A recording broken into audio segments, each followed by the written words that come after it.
ದೂರು ಕೊಟ್ಟ ಆಂಟಿಯನ್ನೇ ಪಟಾಯಿಸಿದ ಪೊಲೀಸಪ್ಪ.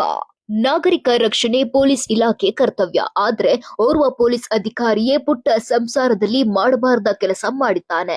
ಕೌಟುಂಬಿಕ ಕಲಹ ಹಿನ್ನೆಲೆ ಪೊಲೀಸ್ ಠಾಣೆ ಮೆಟ್ಟಿಲೇರಿದ ವಿವಾಹಿತ ಮಹಿಳೆಯ ಸಂಸಾರ ಹಾಳು ಮಾಡಿರುವ ಆರೋಪ ಕೇಳಿಬಂದಿದೆ.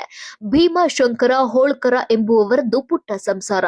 ತಾಯಿ, ಪತ್ನಿ, ಇಬ್ಬರು ಪುಟ್ಟ ಮಕ್ಕಳು. ತಾನಾಯ್ತು ತನ್ನ ಕೆಲಸವಾಯ್ತು ಅಂದ್ಕೊಂಡಿದ್ರು. ಇದೀಗ ಸಂಸಾರದ ಸಮಸ್ಯೆಯಿಂದ ದಿಕ್ಕೆಟ್ಟು ಹೋಗಿದ್ದಾರೆ. ತನ್ನ ಸಂಸಾರ ಸಮಸ್ಯೆಗೆ ಓರ್ವ ಪೊಲೀಸ್ ಅಧಿಕಾರಿಯೇ ಕಾರಣವೆಂದು ಗಂಭೀರ ಆರೋಪ ಮಾಡಿದ್ದಾರೆ. 10 ವರ್ಷಗಳ ಹಿಂದೆ ಭೀಮಾಶಂಕರ್ಗೆ ವಿಜಯಪುರ ಜಿಲ್ಲೆಯ ಕೋಲಾರದ ಅನುರಾಧ ಜೊತೆ ಮದುವೆಯಾಗಿತ್ತು.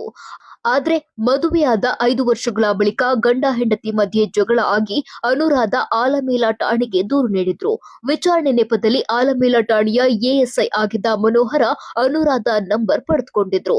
ಇದೇ ನೆಪದಲ್ಲಿ ಅನುರಾಧ ಹಾಗೂ ಪೊಲೀಸ್ ಅಧಿಕಾರಿ ಮನೋಹರ್ ಮಧ್ಯೆ ಮಾತಿನ ಸಲುಗೆ ಮುಂದೆ ಅನೈತಿಕ ಸಂಬಂಧಕ್ಕೆ ತಿರುಗಿತ್ತಂತೆ.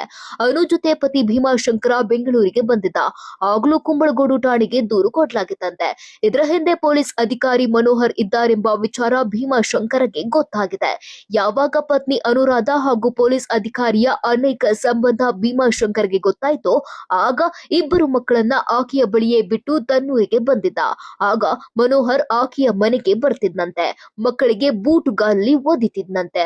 ಈಗ ಅನುರಾಧ ಪೊಲೀಸ್ ಅಧಿಕಾರಿ ಮನೋಹರ್ ಕೆಂಚಗಾರ ಜೊತೆ ಇರ್ತೇನೆ, ಅವರ ಹಾಗೂ ನನ್ನ ಮಧ್ಯೆ ಸಂಬಂಧವಿದೆ ಎಂದು ಒಪ್ಕೊಂಡಿದ್ದಾಳಂತೆ. ಆದ್ದರಿಂದ ಭೀಮಾಶಂಕರ್ ತನ್ನ ಮಗನನ್ನ ವಾಪಸ್ ಕರೆದುಕೊಂಡು ಬಂದಿದ್ದಾರೆ.